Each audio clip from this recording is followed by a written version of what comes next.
Lorsque la police de Jaipur a ouvert la porte d'une pièce fermée à clé dans le palais des Singh le matin du 23 avril 2013, elle a découvert le corps d'une femme de 29 ans gisant sur le sol. Une Européenne, aux cheveux clairs, vêtue d'un sari en soie. Les yeux ouverts, le cou marqué de bleu laissé par des doigts. La mort est due à une asphyxie, étranglée à main nue. Au poignet, un bracelet en or gravé « Princesse Emma Singh ». Il n'y avait pas de caméra de surveillance dans la pièce. Le palais, construit au XVIIe siècle, n'était pas équipé d'un système de sécurité moderne dans les appartements privés.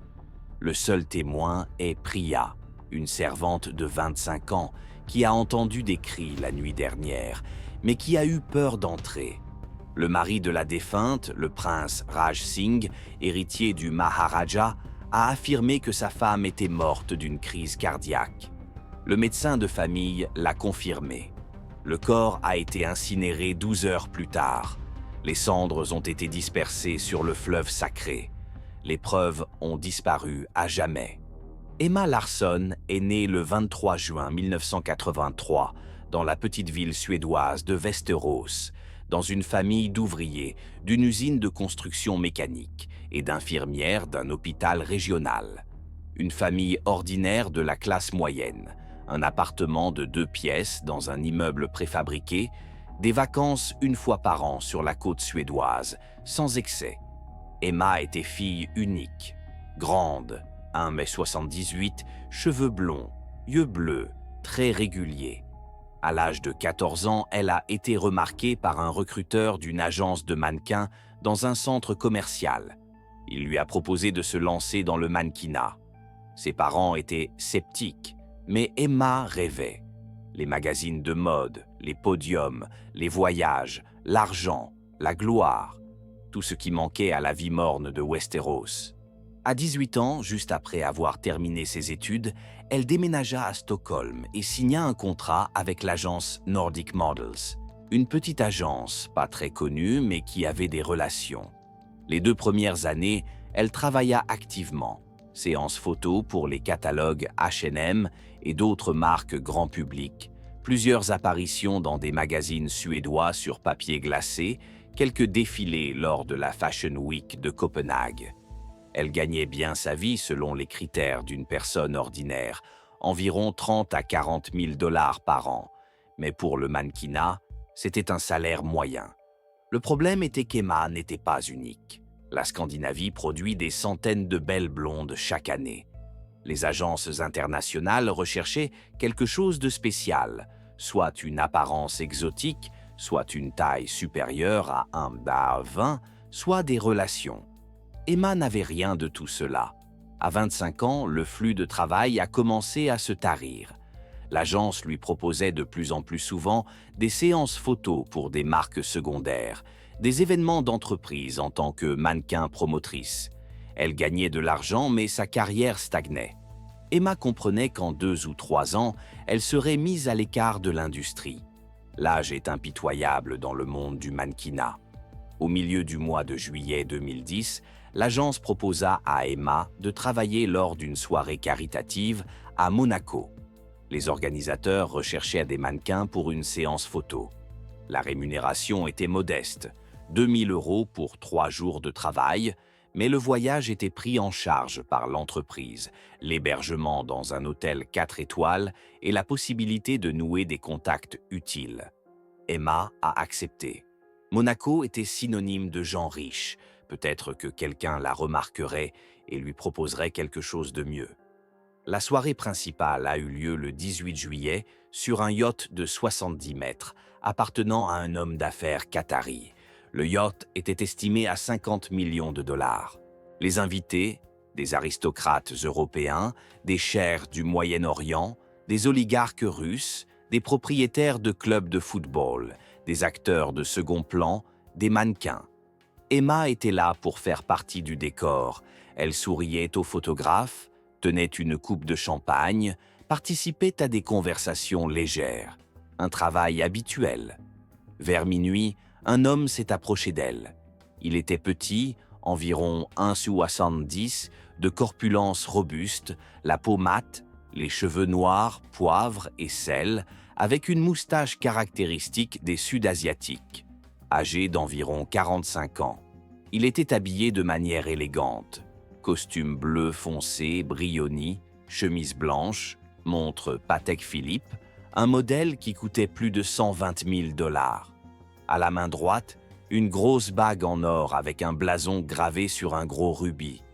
Il s'est présenté Raj Singh, Jaipur, Inde. Accent britannique, éducation dans une bonne école. La conversation s'est engagée.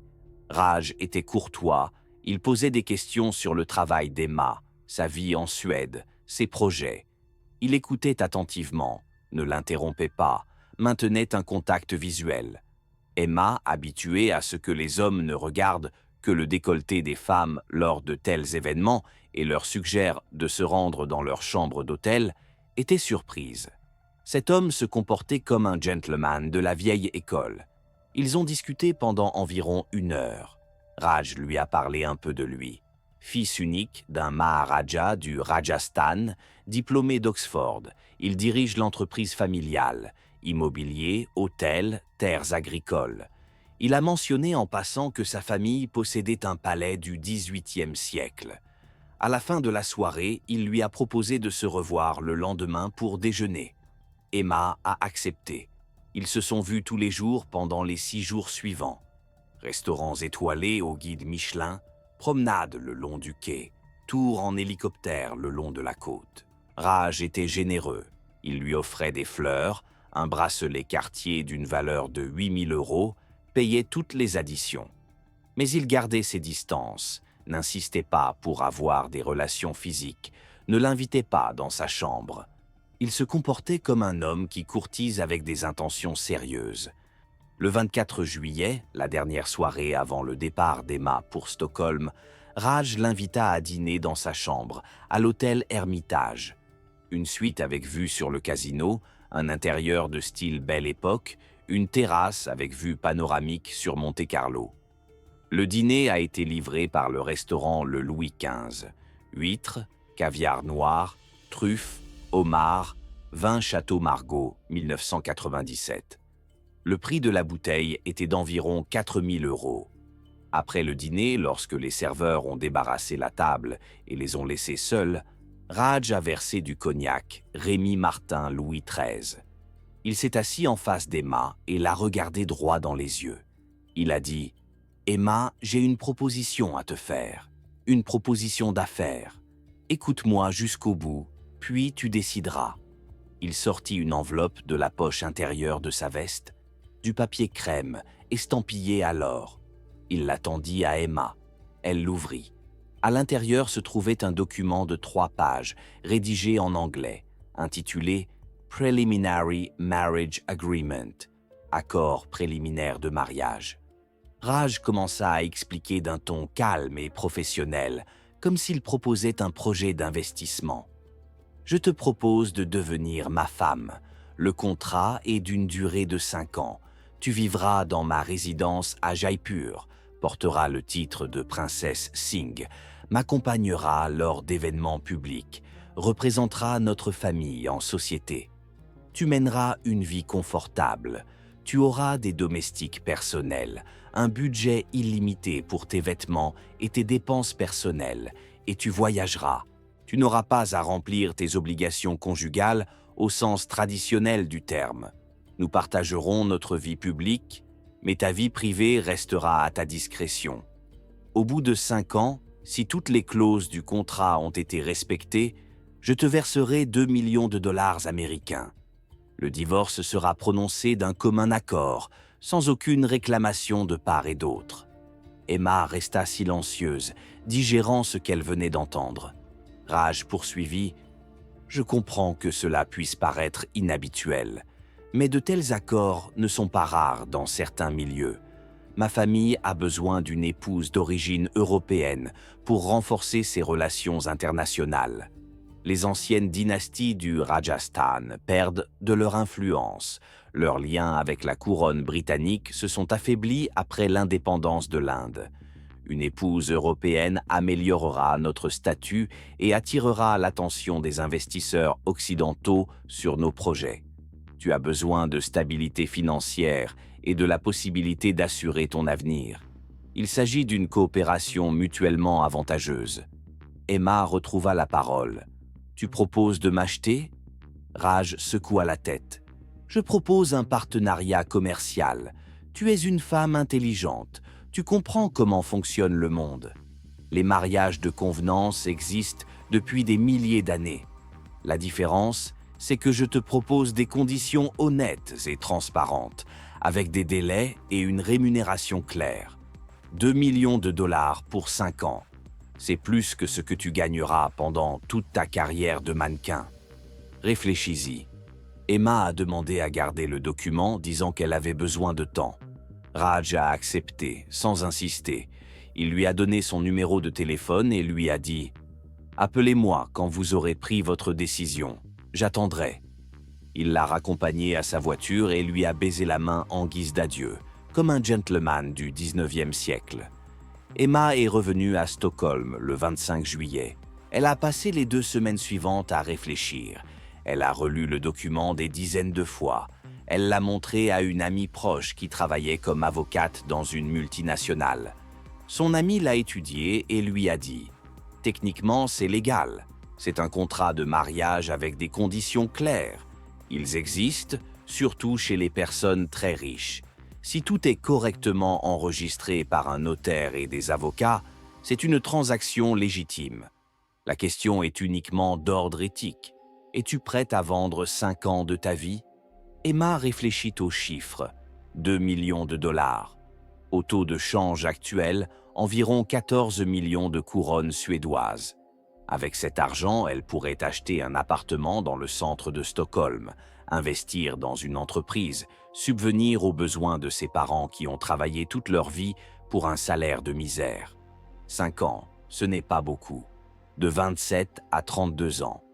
Après le divorce, elle serait encore jeune, avec de l'argent, le titre d'ancienne princesse, des relations dans la haute société. Elle pourra commencer une nouvelle vie à zéro. Le 5 août 2010, Emma a appelé Raj. Elle lui a dit « J'accepte, mais je veux que mon avocat vérifie le contrat. » Raj a répondu « Bien sûr, je t'enverrai la version complète du contrat. Ton avocat pourra y apporter des modifications. Nous en discuterons. » 3 jours plus tard, le service de messagerie DHL livra un colis. Un contrat de 20 pages, rédigé en anglais, en langage juridique, et portant le cachet d'un cabinet d'avocats indiens. Emma l'apporta à son avocat. Celui-ci l'étudia pendant 1 semaine, contacta des collègues spécialisés en droit international, puis revint avec sa conclusion. Le contrat est rédigé de manière professionnelle. Les conditions sont claires. Les points principaux sont les suivants. Le mariage est enregistré selon la législation indienne. La durée est de 5 ans. Vous vous engagez à vivre dans la résidence de votre mari à Jaipur au moins 9 mois par an, à participer aux événements publics de la famille, à soutenir la réputation de la dynastie, à ne pas divulguer les détails du contrat à des tiers. En échange, vous bénéficiez d'une pension alimentaire, d'un budget personnel de 50 000 dollars par an pour vos dépenses personnelles et d'une assurance médicale internationale. Au bout de 5 ans, il vous verse 2 millions de dollars en une seule fois et le divorce est prononcé selon une procédure simplifiée. Il y a une clause concernant les enfants. Si un enfant naît pendant le mariage, il reste avec la famille de son père et vous recevez une compensation supplémentaire de 500 000 dollars. Si vous enfreignez les conditions du contrat, divulgation, infidélité, atteinte à la réputation de la famille, le paiement sera annulé. S'il enfreint le contrat, non-paiement de la somme promise, violence physique, vous avez droit à une compensation double par le biais d'un arbitrage international. L'avocat a ajouté « Je recommande d'ajouter une clause sur le droit de quitter le pays sans le consentement de votre époux et de conserver votre nationalité suédoise. ainsi qu'une clause stipulant que toute modification des conditions requiert votre accord écrit. Emma a accepté. L'avocat a contacté la partie indienne et mené les négociations. 2 semaines plus tard, la version finale du contrat, avec les modifications, était prête. Le 25 août 2010, Raj est arrivé à Londres. Il a invité Emma à le rejoindre. Ils ont loué une salle dans un lieu neutre, le bureau d'un cabinet d'avocats international dans la City de Londres. Étaient présents Raj, Emma, 2 avocats de chaque partie et un notaire. Le contrat a été lu à haute voix en anglais, point par point. On a posé des questions à Emma. Comprenait-elle les conditions? Concluait-elle l'accord de son plein gré? N'était-elle pas contrainte? Elle a répondu affirmativement à chaque question.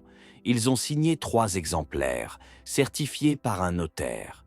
Raj a sorti son chéquier et a fait un chèque de 100 000 $ à l'ordre d'Emma. Il a dit « une avance, un signe de bonne volonté ». Il le lui tendit par-dessus la table. Emma prit le chèque et regarda le montant. 100 000 $, plus que ce qu'elle avait gagné en 2 ans de travail comme mannequin. C'était réel. Elle venait de vendre 5 ans de sa vie à un inconnu. L'adrénaline, la peur et l'excitation se mêlaient en un seul sentiment. Le mariage était prévu pour le 20 septembre 2010. Emma est retournée à Stockholm et en a parlé à ses parents. Sa mère a pleuré, elle ne comprenait pas. « Tu l'aimes? Tu le connais à peine ?» Emma ne pouvait pas dire la vérité sur le contrat. Elle a dit ce qu'elle avait convenu avec Raj. « Nous sommes tombés amoureux. C'est un prince. Il a un palais. Il m'a demandé en mariage. J'ai accepté. C'est comme dans un conte de fées. » Son père resta silencieux, l'air incrédule, mais ne contesta pas. Que pouvait-il dire? Sa fille était adulte. Elle prenait ses propres décisions.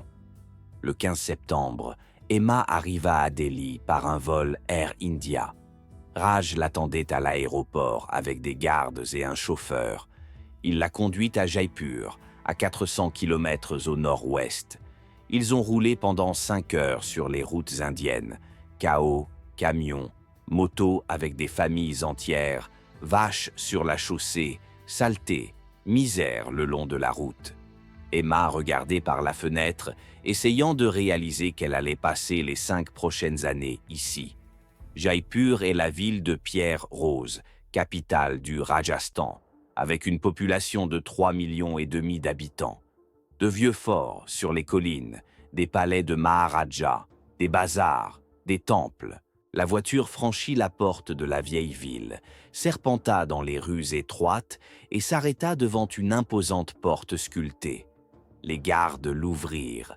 Derrière la porte se trouvait le palais des Singh, Haveli, comme on appelle ces demeures au Rajasthan, un bâtiment de 3 étages en grès rose construit en 1784, une cour intérieure avec une fontaine, des arcades avec des colonnes sculptées, des fresques sur les murs représentant des scènes de chasse et des scènes de bataille des guerriers Rajputs. 40 pièces, selon Raj. Les appartements privés de la famille, les chambres d'amis, les salles de réception, la bibliothèque, la chapelle, une vingtaine de domestiques, jardiniers, cuisiniers, femmes de ménage, gardes. Le Raja fit entrer Emma. Un vieil homme les attendait dans le salon principal. Le Maharaja Vikram Singh, le père du Raja. Âgé de 78 ans, grand, mince, les cheveux et la barbe gris, il était vêtu d'un costume traditionnel, une kurta blanche et un dhoti. Il s'appuyait sur une canne au pommeau en argent. Son regard était vif et inquisiteur. Il examina Emma de la tête aux pieds, sans dissimuler son appréciation. Il dit quelque chose en hindi. Raj traduisit. « Mon père dit que tu es belle. Tu apporteras la chance à notre famille. » Emma fut conduite dans sa chambre au 2e étage. Une chambre spacieuse avec de hauts plafonds, des meubles anciens, un balcon donnant sur la cour intérieure. La pièce voisine était un dressing, la salle de bain était en marbre. luxueux selon les normes indiennes, mais archaïque. Il n'y avait pas de climatisation, seulement un ventilateur au plafond. La plomberie était vieille, l'eau coulait par intermittence. Il y avait des taches d'humidité sur les murs. Emma comprit que le palais avait l'air majestueux de l'extérieur, mais qu'à l'intérieur, il se délabrait à cause du temps et du manque d'argent pour le réparer. Le mariage a commencé le soir du 19 septembre et a duré 3 jours. Une cérémonie hindoue traditionnelle qui a semblé interminable à Emma. Plus de 500 invités, la famille du Raja, l'aristocratie locale, des politiciens de l'État, des hommes d'affaires, des propriétaires terriens. Les parents d'Emma ont également été invités, leurs billets et leur hébergement ont été pris en charge. Sa mère et son père étaient assis, perdus parmi les Indiens en sari et turban, sans comprendre ce qui se passait. Emma a passé la première journée entre les mains des stylistes. On l'a habillée d'un sari de mariage traditionnel rouge et or, brodé à la main et incrusté de petits cristaux Swarovski. Le prix de la tenue s'élevait à 80 000 $, lui a-t-on dit. Les bijoux provenaient de la collection familiale des Singh. Un collier en or avec des émeraudes pesant environ 1 kg, des bracelets aux 2 mains, des boucles d'oreilles, un tika sur le front, des bagues aux orteils. Le poids total de l'or était d'environ 2 kg. Le maquillage et la coiffure ont pris 5 heures. Emma a été parée comme une idole dans un temple. La cérémonie s'est déroulée dans la cour intérieure du palais, à ciel ouvert. Un mandap a été installé, une tente cérémonielle en tissu rouge et or, décorée de fleurs. Sous la tente, un feu sacré brûlait dans un bol en cuivre. Des brahmanes vêtus de dhotis blancs récitaient des mantras en sanskrit, jetaient du riz et de l'huile fondue dans le feu et faisaient tinter des clochettes. Emma était assise à côté de Raj sur des coussins de soie, répétant mécaniquement les gestes que lui chuchotaient les traducteurs. Se lever, s'asseoir, prendre la main, faire 7 fois le tour du feu, attacher les extrémités de ses vêtements à ceux du marié. Les rituels ont duré 6 heures. Emma ne comprenait rien. Elle se contentait de suivre les instructions et de sourire pour les photographes. Raj portait les vêtements de cérémonie d'un Maharaja, une chador brodée d'or, un pantalon en soie, un turban orné de pierres précieuses et d'une plume de paon. L'épée dans son fourreau à la ceinture était cérémonielle, mais authentique, une relique familiale. Il ressemblait à un personnage d'un film historique. Il se tenait à l'écart, prononçait les mots nécessaires, accomplissait les rituels, mais sans émotion. C'était une transaction, un contrat. Il faisait sa part du travail. Après la cérémonie, un banquet pour 1 millier de personnes. Des tables dans la cour, sur le toit, dans les salles du palais.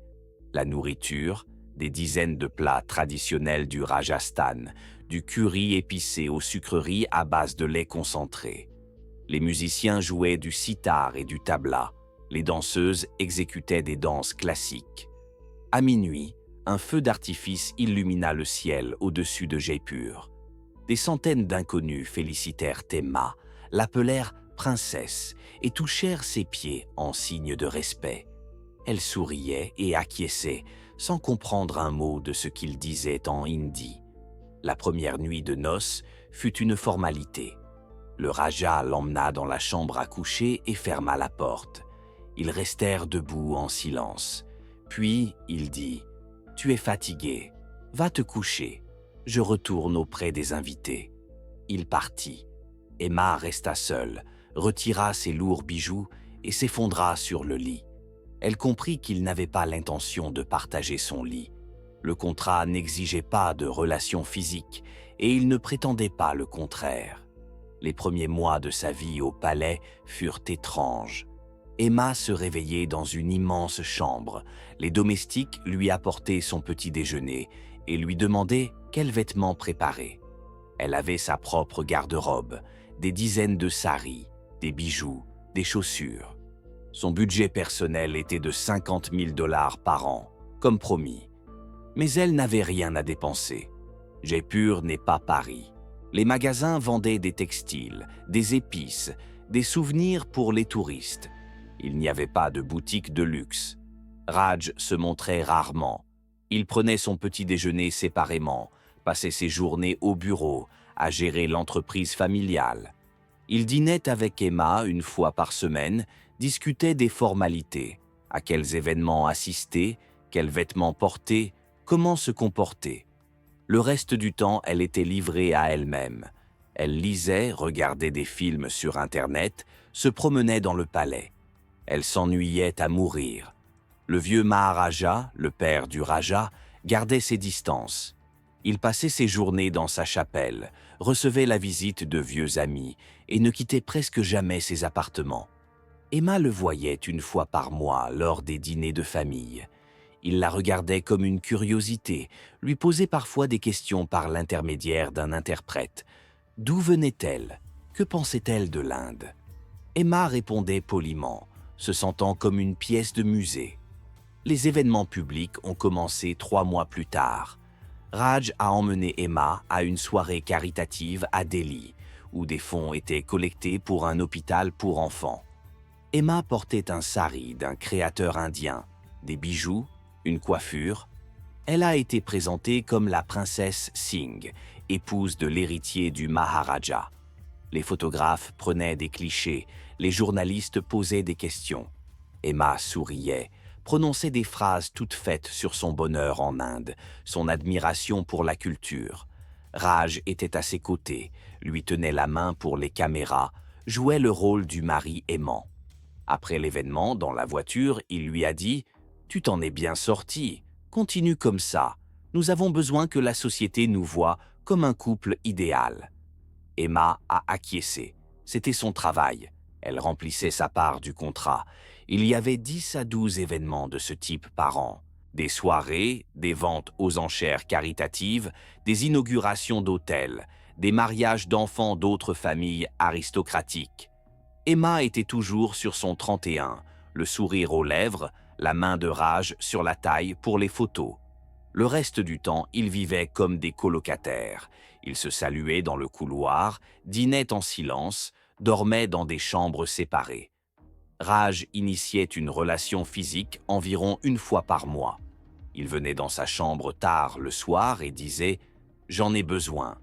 C'était mécanique, sans émotion, et cela durait environ 10 minutes. Emma restait allongée, les yeux fermés, attendant que cela se termine. Ensuite, il se levait, s'habillait et partait sans dire au revoir. Le contrat n'exigeait pas de relations sexuelles, mais Raj estimait apparemment que c'était nécessaire pour maintenir l'apparence d'un mariage normal. Emma ne protestait pas. Cela faisait partie de l'accord, même si ce n'était pas clairement stipulé. 1 an plus tard, en septembre 2011, Emma a essayé de tomber enceinte. Non pas par désir d'avoir un enfant, mais par calcul. Le contrat prévoyait une clause stipulant une prime de 500 000 $ supplémentaires à la naissance d'un héritier. Cela aurait porté sa rémunération à 2,5 millions. Elle a arrêté de prendre la pilule contraceptive sans en parler à Raj. Mais rien ne s'est passé. Soit elle était physiologiquement incapable de concevoir un enfant de lui, soit la fréquence de leur rapport était trop faible. Au bout de 6 mois, elle abandonna et recommença à prendre la pilule. La vie s'écoulait lentement. Emma appelait ses parents en Suède une fois par semaine pour leur dire que tout allait bien. Sa mère lui demandait si elle était heureuse. Emma mentait. Oui, elle était heureuse. Elle envoyait des photos. Elle en sari devant le palais, elle avec Raj lors d'une réception, elle souriante. Ses parents voyaient ce qu'elle voulait leur montrer.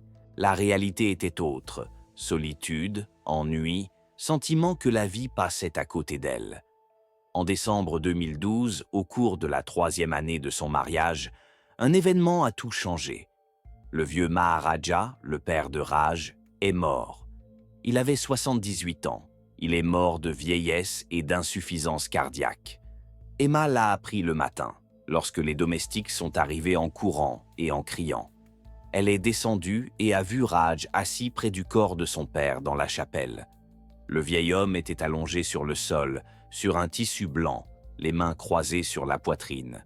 Le Raj était assis à côté, immobile, le regard perdu dans le vide.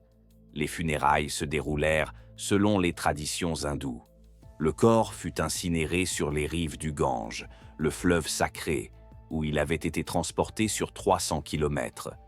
Raj avait lui-même allumé le bûcher funéraire, comme l'exige le rituel pour le fils aîné. Il se tenait debout, regardant les flammes dévorer le corps de son père. Son visage était impassible, sans larmes. Emma se tenait à l'écart, entourée des femmes de la famille, qui se lamentaient et pleuraient. Elle ne pleurait pas. Elle ne connaissait pas le vieil homme. Elle ne ressentait pas de chagrin.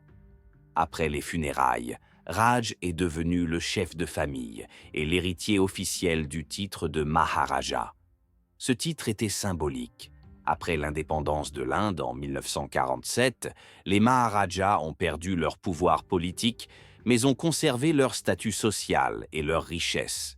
Raj était désormais le Maharaja des Singh, le chef de la dynastie, le gardien des traditions. Et il changea. Au cours des premières semaines qui suivirent la mort de son père, Raj cessa de sortir du palais. Il annula tous ses rendez-vous professionnels et confia la gestion de ses affaires à des gestionnaires de confiance.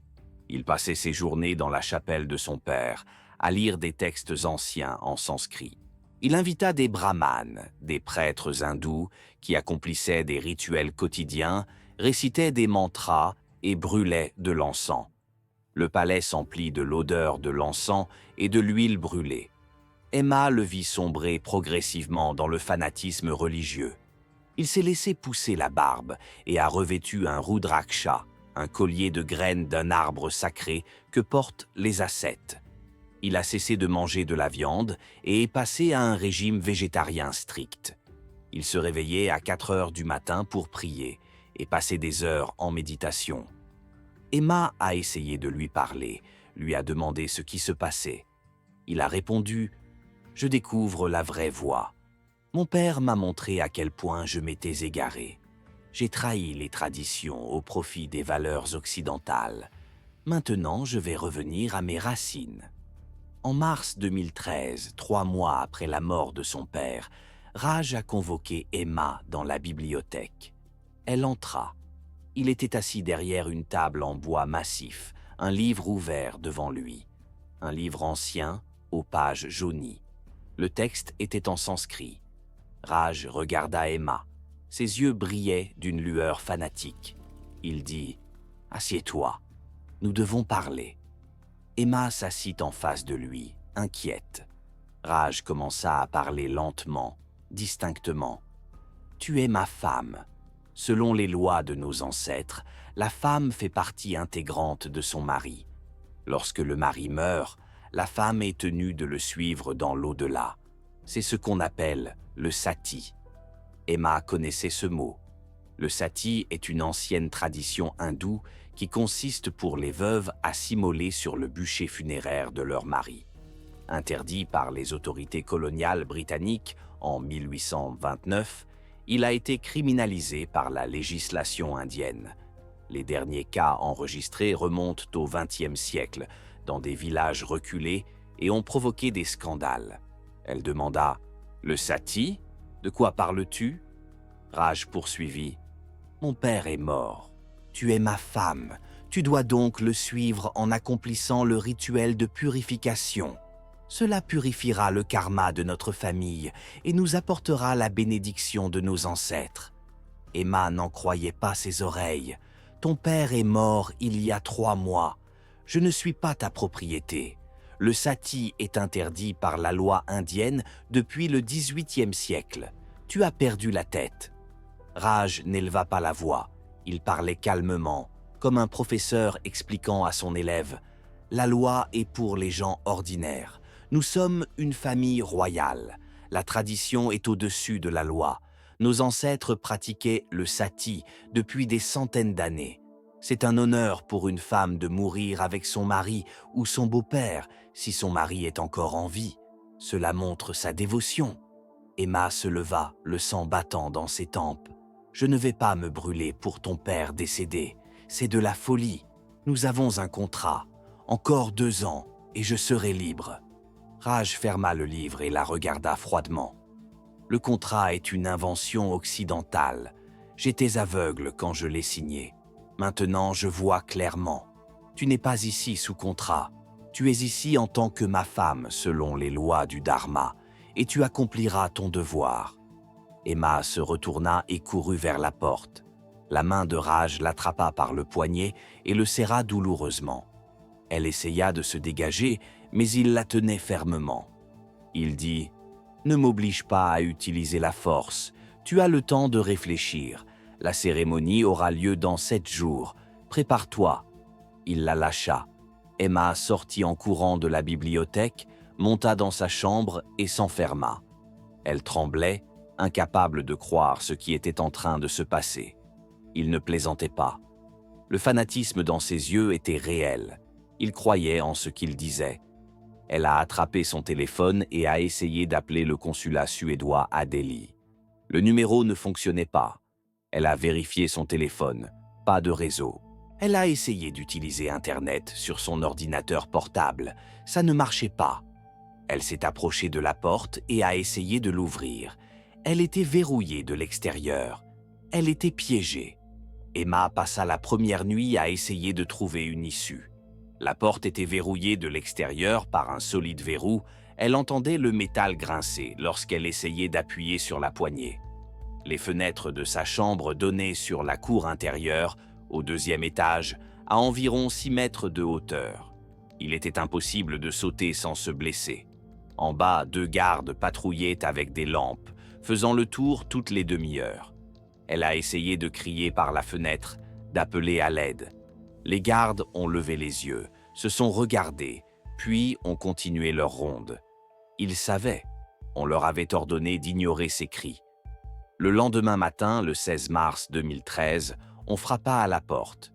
Une voix féminine s'exprima dans un anglais approximatif. « Princesse, le petit déjeuner. » Un plateau fut glissé sous la porte. Emma attendit que les pas s'éloignent, puis souleva le plateau. Du riz, un curry de légumes, des chapatis, du thé. Un repas ordinaire. Elle n'y toucha pas, craignant que la nourriture soit empoisonnée ou contienne un somnifère. Mais le soir venu, la faim prit le dessus. Elle mangea un peu de riz et but de l'eau à la cruche. Il ne se passa rien. Il la gardait simplement enfermée. Les jours se succédaient dans la monotonie. On lui servait 3 repas par jour à travers une fente dans la porte. 2 fois par jour, une femme de chambre âgée venait changer ses draps et vider son pot de chambre. Emma essayait de lui parler, de lui demander de l'aide. La servante secouait la tête, détournait les yeux, marmonnait quelque chose de rassurant en hindi et s'éloignait rapidement. Elle avait peur. Ou on lui avait demandé de se taire. Derrière la porte, Emma entendait des bruits, des pas, des voix, parfois des chants en sanskrit. Les brahmanes accomplissaient des rituels quelque part à proximité. Elle tendait l'oreille, des mantras, le tintement de clochettes, l'odeur de l'encens s'infiltrait à travers les interstices. Il la préparait à la mort, comme on prépare une victime.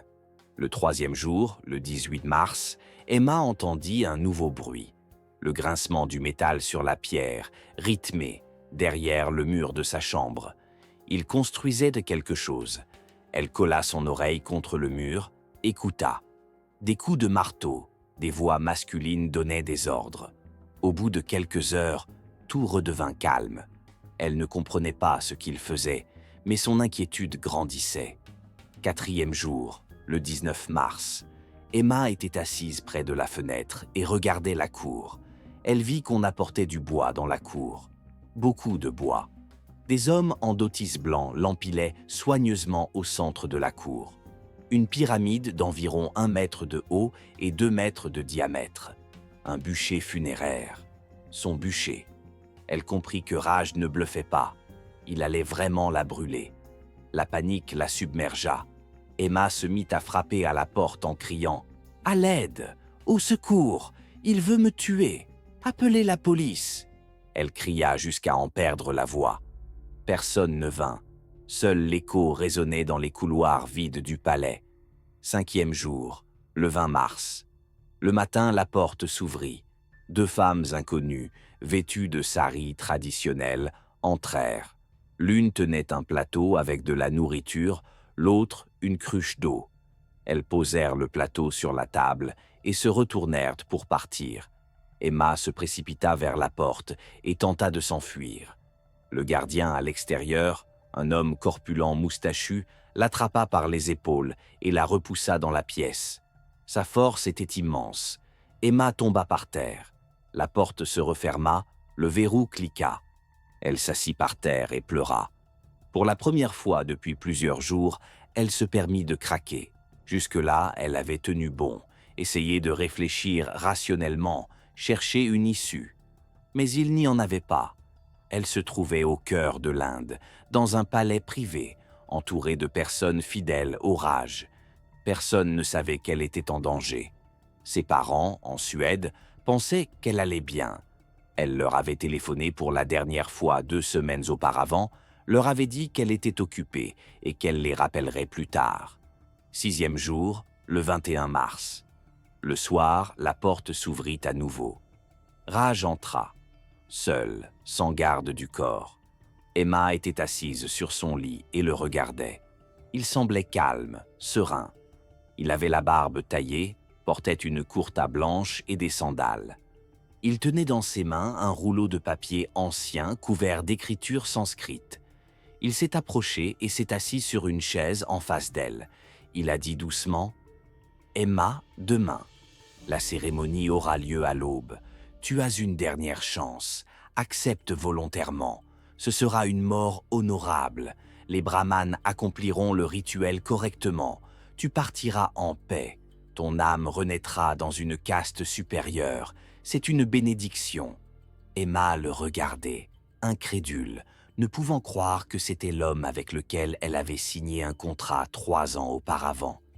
L'homme d'affaires civilisé, formé à Oxford, s'était transformé en fanatique religieux.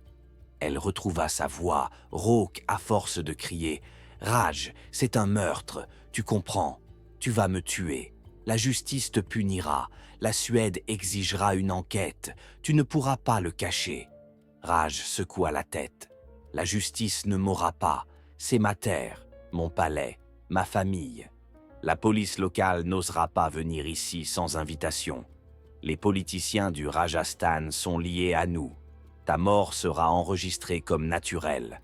Insuffisance cardiaque. Le médecin signera le certificat. Tu seras incinéré selon le rite hindou. Ta famille recevra une compensation et des condoléances. Tout sera propre. » Emma se leva, s'approcha, le regarda dans les yeux. « Je ne m'immolerai pas. Jamais. Si tu veux me tuer, tu devras le faire de force. Et alors, mon corps portera les traces de la lutte. Le médecin ne pourra pas le cacher. » Raj se leva, le visage durci. « Alors tu mourras comme une criminelle. Renoncer au dharma est un péché. Ton âme sera maudite. » Il se retourna et se dirigea vers la porte. Sur le seuil, il se retourna. « L'aube. Prépare-toi. » La porte se referma. Emma resta seule. La dernière nuit. Elle ne dormit pas. Assise près de la fenêtre, elle regardait les étoiles. Elle pensait à ses parents, qui ne sauraient jamais la vérité. Elle pensait à la cupidité qui l'avait conduite ici. 2 millions de dollars lui semblaient si importants il y a 3 ans. Maintenant, ils ne signifiaient plus rien. La vie n'avait pas de prix. Elle l'avait compris trop tard. Le matin du 22 avril 2013, 1 heure avant l'aube, la porte s'ouvrit. Les 2 mêmes femmes entrèrent. Elles apportèrent un sari blanc, couleur du deuil et de la mort dans la tradition hindoue. Elles le posèrent sur le lit et lui firent signe de le mettre. Emma ne bougea pas. Les femmes échangèrent un regard et sortirent. 1 minute plus tard, le gardien entra. C'était le même homme corpulent qui l'avait bousculé la veille. Il dit dans un anglais approximatif « Habille-toi, ou je vais t'aider. » La menace était claire. Emma prit le sari et se dirigea vers le paravent. Elle l'enfilait machinalement, les mains tremblantes. Le tissu blanc était simple, sans ornement. Un linceul. Elle sortit. Le gardien hocha la tête, lui indiqua la porte. Elle s'y dirigea. Il la suivit, la main sur son épaule, la poussant en avant. Ils la conduisirent dans le couloir, descendirent les escaliers, jusqu'à la salle principale. Des gens s'y étaient rassemblés. Une vingtaine de personnes, des brahmanes en dhotis blanc, des parents du Raja, des servantes. Raj se tenait au centre. À côté de lui, le brahmane en chef, un vieil homme à la longue barbe grise. Tous regardaient Emma en silence. Raj s'approcha, lui prit la main. Il la conduisit vers la sortie donnant sur la cour intérieure. Emma tenta de se dégager, le garde derrière elle la poussa plus fort. Ils sortirent dans la cour. Le soleil n'était pas encore levé, le ciel était gris, avant l'aube. Au centre de la cour, il y avait un feu de bois préparé la veille. À côté, il y avait un bol en cuivre rempli d'huile et une torche. Raj la conduisit jusqu'au feu. Le brahmane commença à réciter des mantras d'une voix monotone et rythmée. D'autres brahmanes reprirent en chœur et le chant les entoura. Emma se tenait debout, incapable de croire que cela se passait réellement. Ils allaient maintenant la forcer à s'allonger sur le bois, la recouvrir d'huile et y mettre le feu. Ils allaient la brûler vive. Raj se pencha vers elle et lui murmura à l'oreille « C'est la dernière fois. Allonge-toi toute seule, c'est plus facile. » Emma lui cracha au visage. La salive atterrit sur sa joue. Raj se figea. Son visage se déforma de rage. Il essuya la salive avec sa main et la regarda avec haine. Puis ses mains l'attrapèrent par la gorge. Il serra, ses pouces sur la gorge, les autres sur la nuque. Il serra fort. Emma essaya de respirer, mais n'y parvint pas. L'air ne passait pas. Elle griffait ses mains, essayait de les repousser. Il la tenait fermement, le visage à quelques centimètres du sien, les yeux fous. Elle entendait les brahmanes continuer à chanter, comme si de rien n'était. Sa vue commença à s'assombrir, ses poumons brûlaient. Elle essaya de le frapper, mais elle n'en avait pas la force. Ses genoux fléchissaient. Il continua à l'étrangler, méthodiquement, professionnellement. 4 minutes. Emma cessa de se débattre. Ses bras tombèrent. Son corps se relâcha. Raj continua encore une demi-minute pour s'en assurer. Puis, il relâcha ses mains. Emma tomba au sol. Elle gisait immobile, le visage bleu, les yeux ouverts, vitreux, morte. Raj se redressa et regarda ses mains. Elles tremblaient. Il prit lentement conscience de ce qu'il avait fait. Il l'avait tuée de ses propres mains. Pas avec le feu rituel comme il l'avait prévu.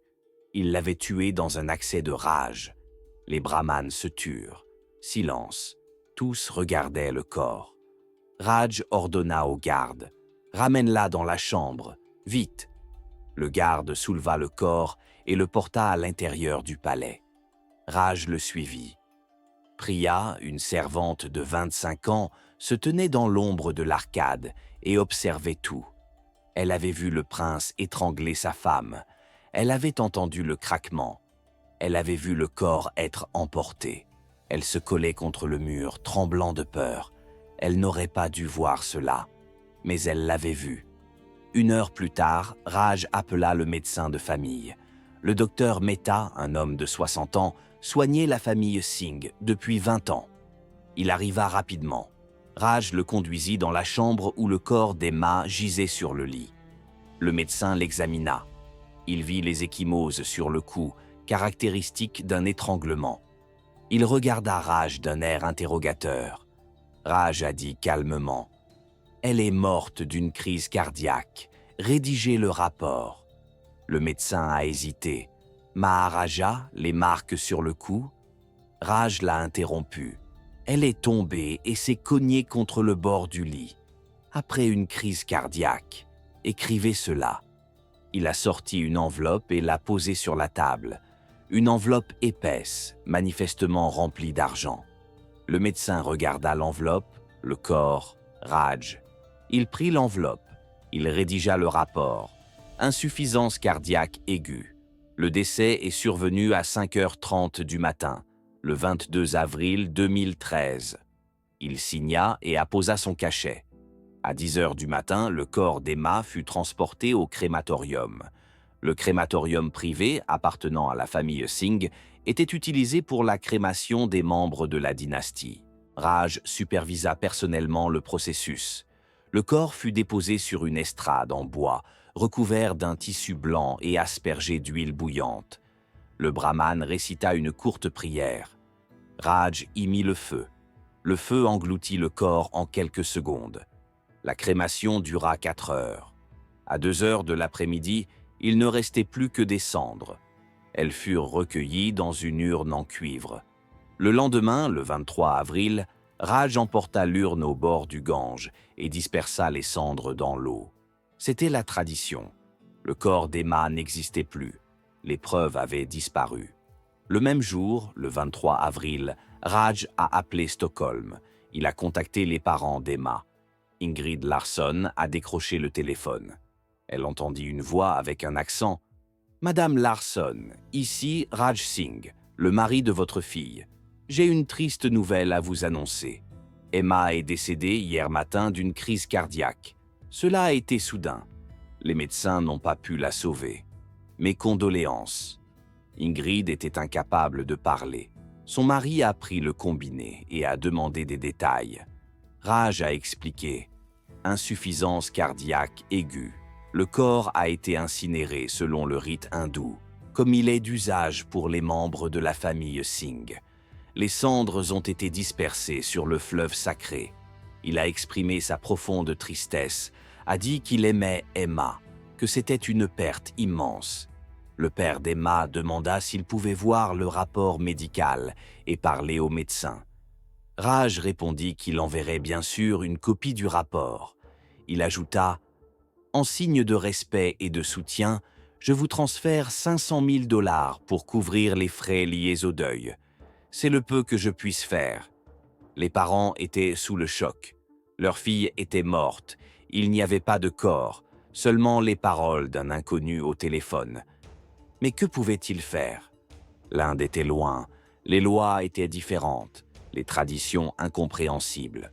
Une semaine plus tard, le virement est arrivé, 500 000 $ sur le compte des Larsson, accompagné d'une lettre officielle du palais exprimant ses condoléances et d'une copie du rapport médical du docteur Mehta.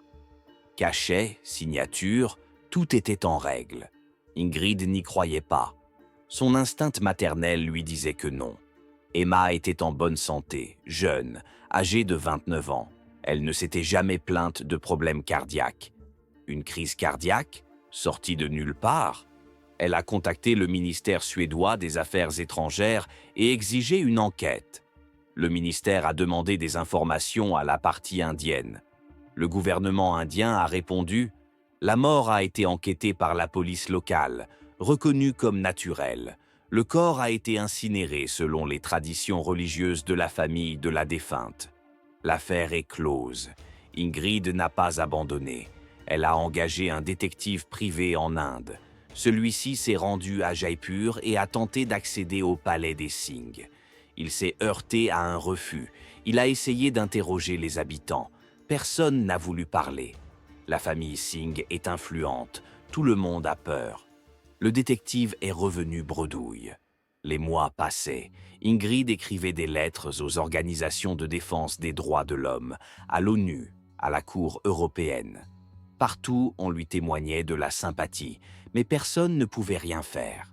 Pas de corps, pas de preuve du crime, seulement les soupçons d'une mère dévastée par le chagrin. La percée a eu lieu 1 an plus tard. En mai 2014, Priya, la domestique qui avait été témoin du meurtre, n'a plus pu se taire. Elle a démissionné du palais des Singh et est partie pour Delhi. Elle a travaillé comme femme de chambre dans un hôtel, vivait dans une petite chambre, avait peur. Mais sa conscience la tourmentait. Elle avait vu le prince étrangler sa femme. Elle avait vu le corps être emporté. Elle savait qu'il s'agissait d'un meurtre.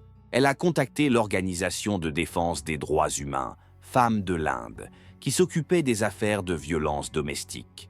Elle a demandé à rencontrer l'activiste Arundhati Roy, célèbre militante des droits des femmes. Priya a tout raconté. Le contrat dont elle avait entendu parler par d'autres domestiques, l'emprisonnement d'Emma, l'exigence du sati, le meurtre commis par le prince dans la cour à l'aube.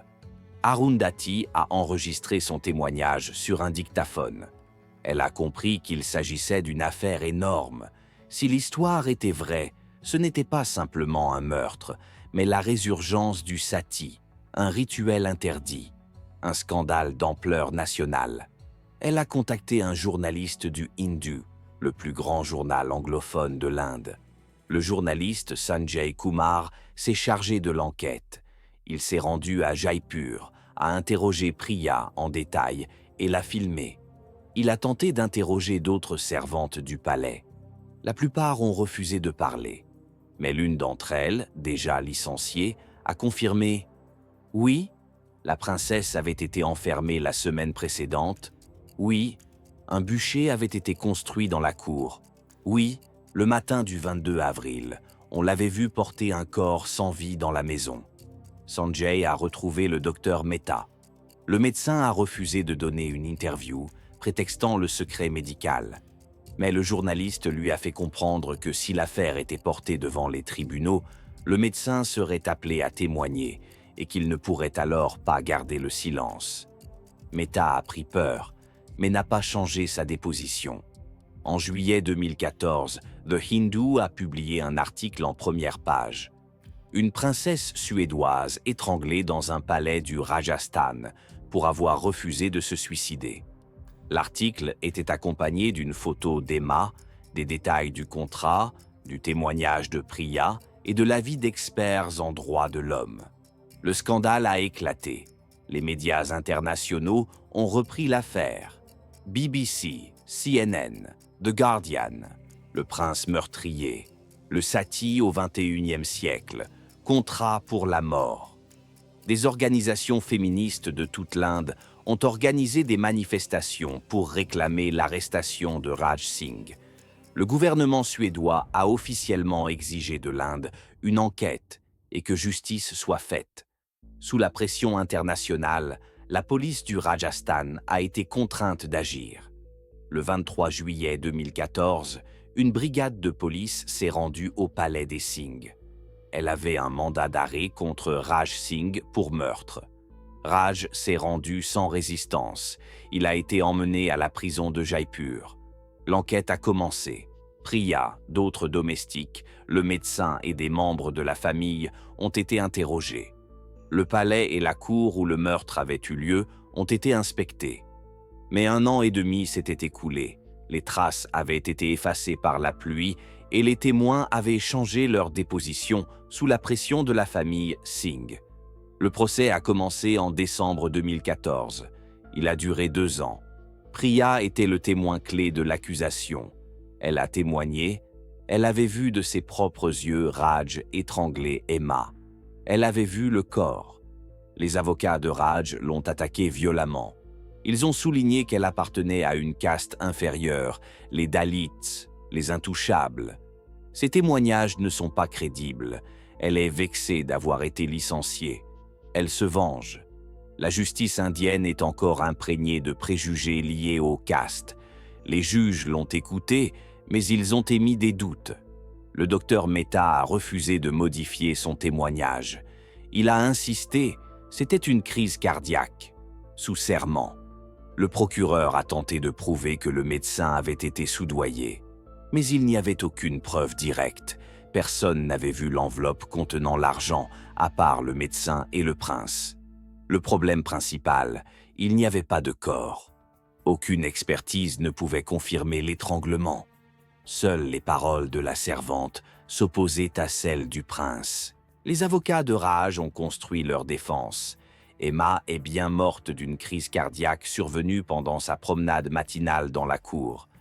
Raj a tenté de la sauver, lui a fait un massage cardiaque, d'où les marques sur son cou. Cela n'a pas aidé. Dans son chagrin, il a incinéré sa femme selon la tradition. Tout était légal. En novembre 2016, le tribunal a rendu son verdict. Raj Singh a été acquitté faute de preuves.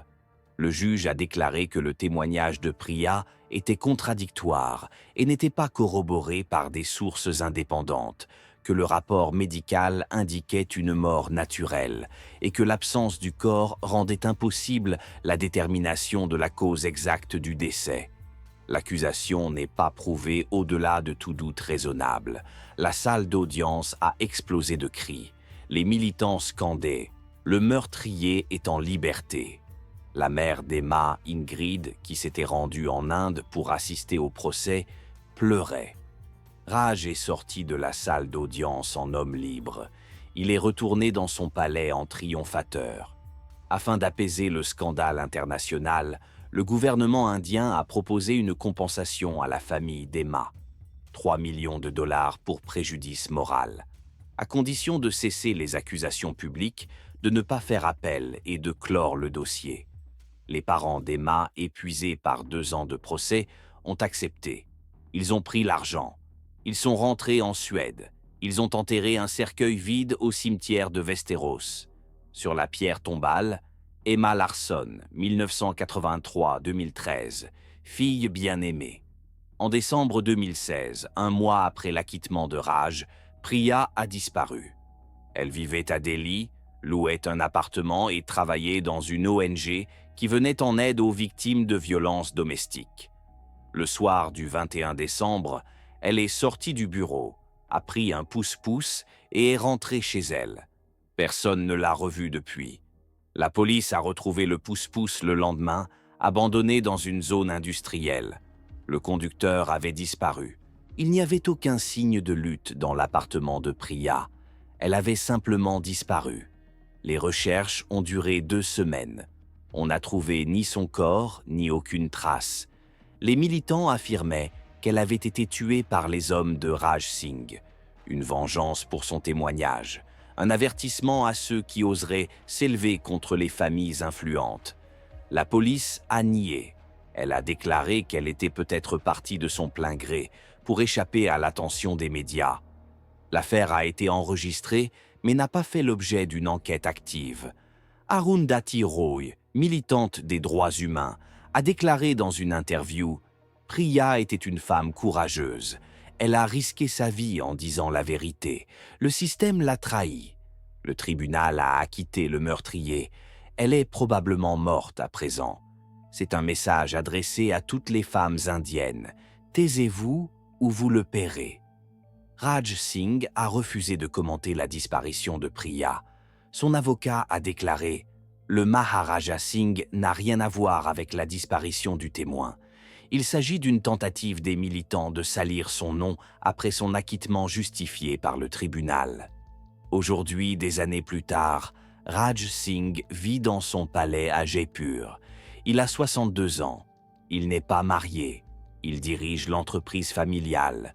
Il mène une vie recluse et apparaît rarement en public. Les habitants de la région évitent le palais, disant qu'il est maudit. Les touristes qui viennent à Jaipur ne connaissent pas cette histoire. Le palais n'est pas ouvert au public. Ingrid Larsson, la mère d'Emma, est décédée en 2019 d'un cancer. Jusqu'à ces derniers jours, elle a réclamé justice pour sa fille. Elle ne l'a pas obtenue. Le père d'Emma est toujours en vie. Il a 83 ans et vit dans une maison de retraite à Västerås. Il ne donne pas d'interview. Il garde une photo de sa fille sur sa table de chevet. Priya n'a jamais été retrouvée. Elle est officiellement considérée comme disparue. La plupart des gens sont convaincus qu'elle est morte. L'histoire d'Emma Larsson nous rappelle que les anciennes traditions, même celles interdites par la loi, continuent d'exister dans l'ombre. Le sati a été officiellement aboli, mais certains continuent de croire en son caractère sacré. Une femme qui avait signé un contrat pour une vie luxueuse a été condamnée à mort pour avoir refusé d'être brûlée vive. Son corps a été détruit, les preuves ont été effacées, les témoins ont été réduits au silence. 2 millions de dollars. Tel était le prix des 5 années de vie d'Emma. Au final, elle n'a rien obtenu, à part la mort aux mains de celui qu'elle appelait son mari. Le contrat, signé dans un luxueux bureau londonien, s'est terminé par un étranglement à l'aube dans la cour d'un palais indien. La justice n'a pas triomphé. Le meurtrier est en liberté. L'histoire a été oubliée par tous, sauf par ceux qui s'en souviennent. Et quelque part dans les profondeurs du Rajasthan, dans les chambres fermées à clé de vieux palais, il se passe peut-être des choses dont le monde ne saura jamais rien. Des femmes disparaissent, les traditions sont respectées, le silence s'achète, et la loi est impuissante face au pouvoir, à l'argent et à la peur. L'histoire d'Emma n'est pas unique, c'est simplement l'une des rares à avoir été révélée au grand jour. Combien d'autres restent enfouis sous les cendres ?